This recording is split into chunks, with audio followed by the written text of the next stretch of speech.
Louvado seja nosso Senhor Jesus Cristo. Para sempre seja louvado. E nossa Mãe Maria Santíssima.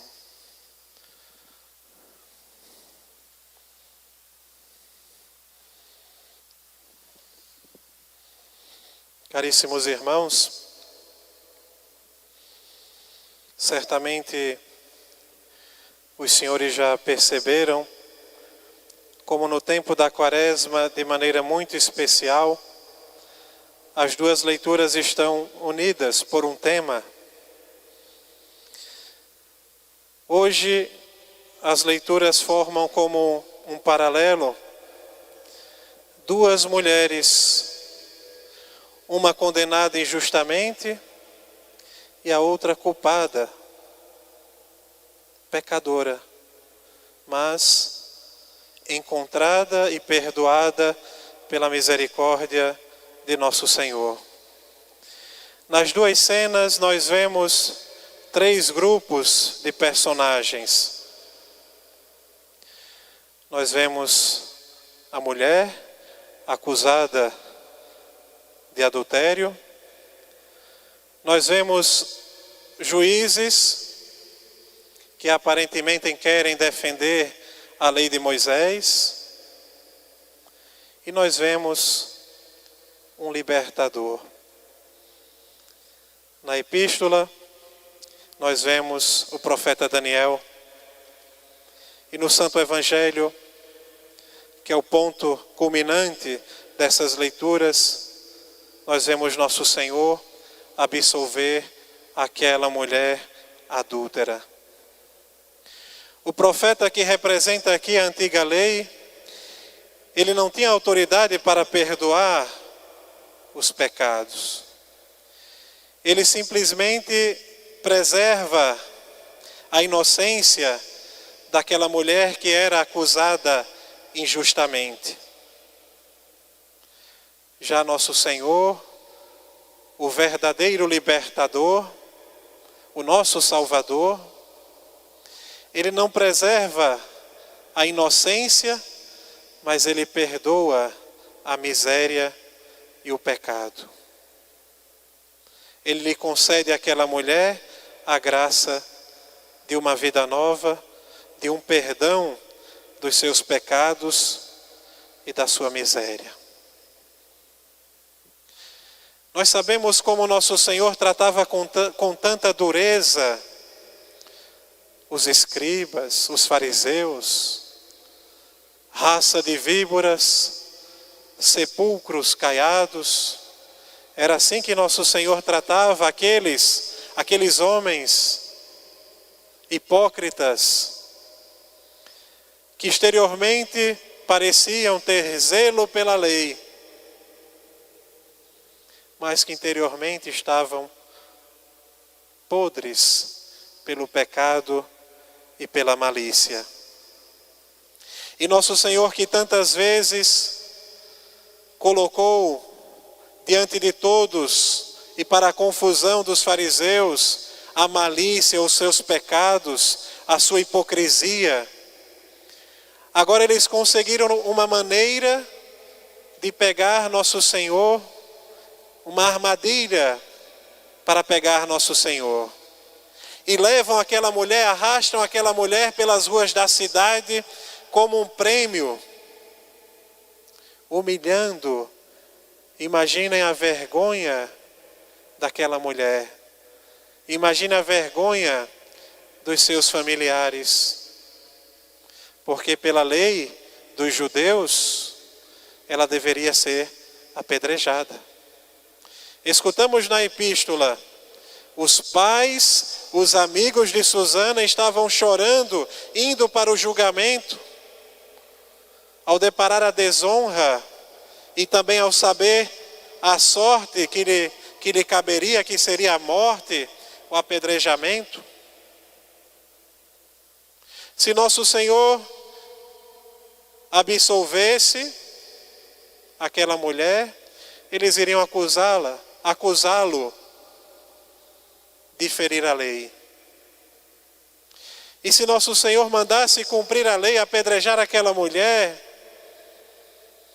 nosso Senhor que veio e que pregava a bondade e a misericórdia, iria ser acusado depois de não ter compaixão, de não agir com misericórdia. E nosso Senhor, mais uma vez, expõe a malícia dos fariseus. Eles queriam condenar aquela mulher, ela havia cometido um pecado, isso é um fato, e um pecado grave de adultério. Mas eles não estavam em condição de julgar aquela mulher. Talvez aquela mulher teve uma fraqueza. Talvez o pecado dos fariseus eram de malícia, não de fraqueza. E nosso Senhor diz: quem não tiver pecado, que atire a primeira pedra. Seja o primeiro a apedrejar aquela mulher, quem não tiver pecado. Interessante que diz a Sagrada Escritura que os mais velhos foram os primeiros a saírem. Porque certamente, quanto mais tempo, anos de vida, mais pecados cometeram na sua vida.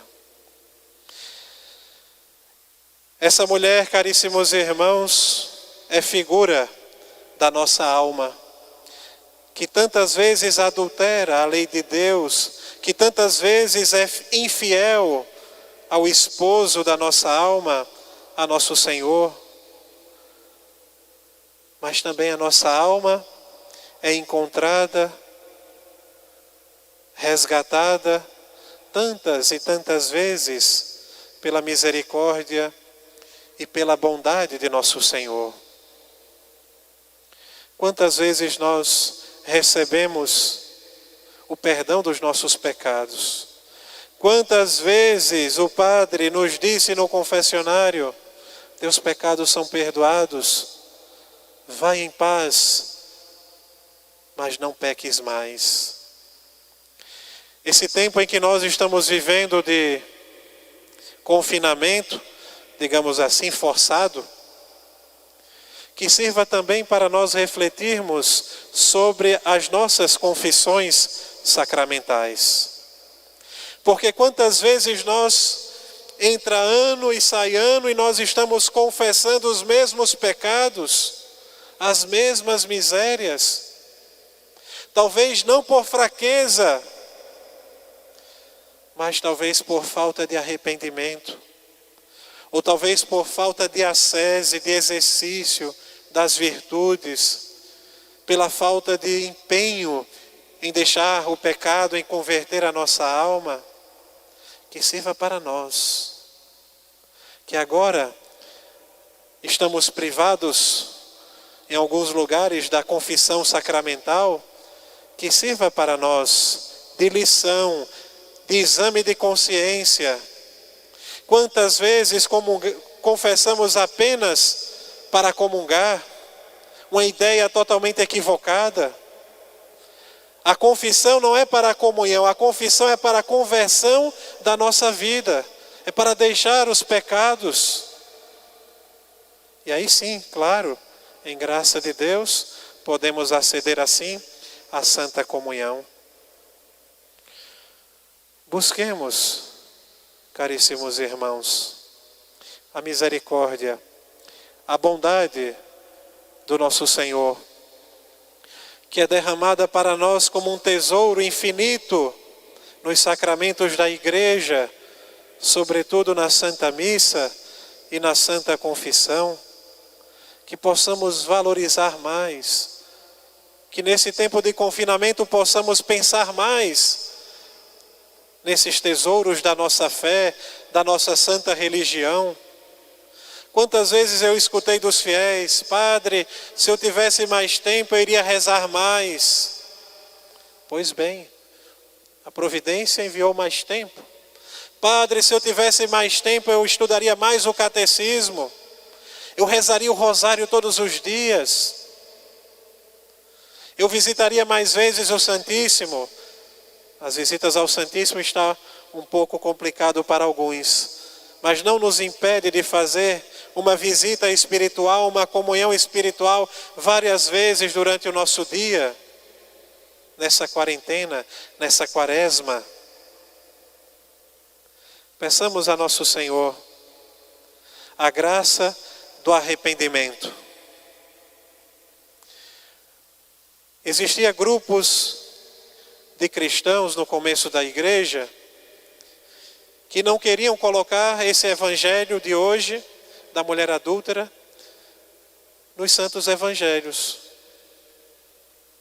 Porque pensavam eles que levaria as pessoas a abusarem da misericórdia de Deus, porque é tão explícito o perdão, a misericórdia, a bondade de nosso Senhor.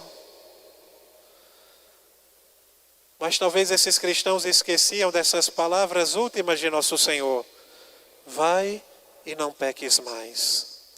O perdão dos nossos pecados está condicionado ao arrependimento.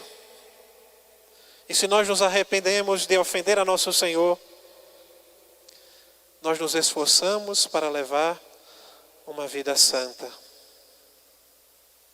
Porque muitas vezes nós somos como esses juízes.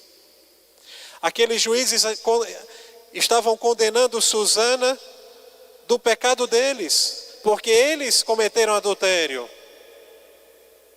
Diz nosso Senhor: aquele que olha e deseja, comete adultério no seu coração.